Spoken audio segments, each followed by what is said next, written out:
ang nagsiselfon. Part 31 at part 32. Ano? Nabulok na kayo sa kulungan? Dahil kayong dalawa ang nagpapasabog sa mga plano ko. At kayo dadaan sa warrant of arrest. Kaya tandaan niyo yan. Bakit?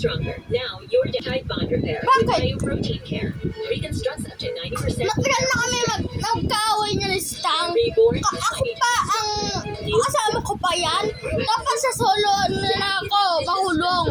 Wag na dito dahil kasama ko si Stang. Bakit? Anong problema mo? Ikaw nga hindi ka nagpapalit ng panty. Ikaw nga hindi ka nagpapalit ng shirt eh. Ikaw nga hindi ka nagpapalit ng damit eh.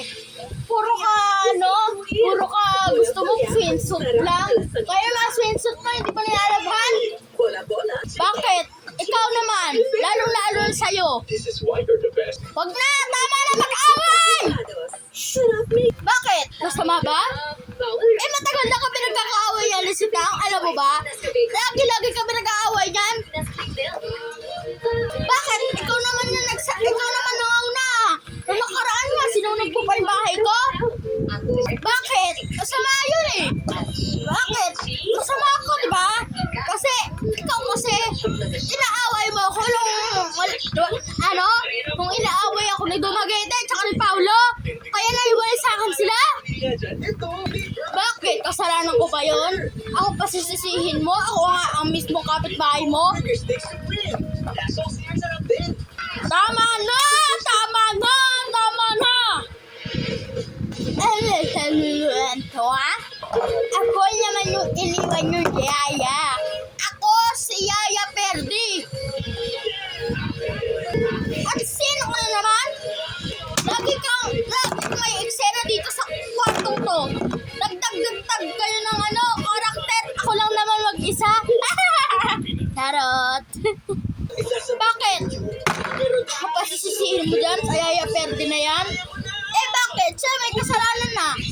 Siya naman, si Yaya Perdi, naghintay lang yan.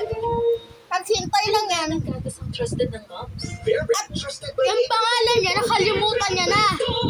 Ang pangalan talaga yan, Yaya Perla.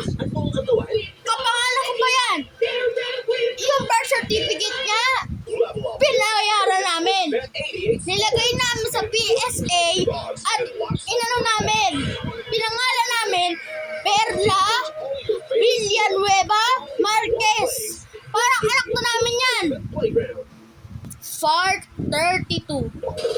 Parang anak na namin yan. Kasi minsan lang yan sa amin eh. Kasi lagi siyang ganyan. Wala siyang ginawa.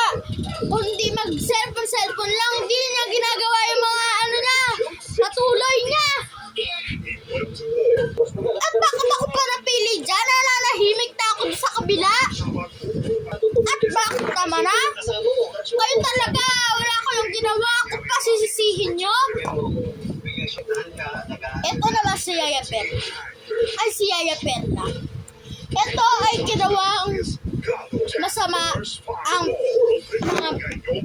mga panganiban family. Ngayon, hindi na ako babayaran ko yung PSA para magpapalit na ako ng birth certificate!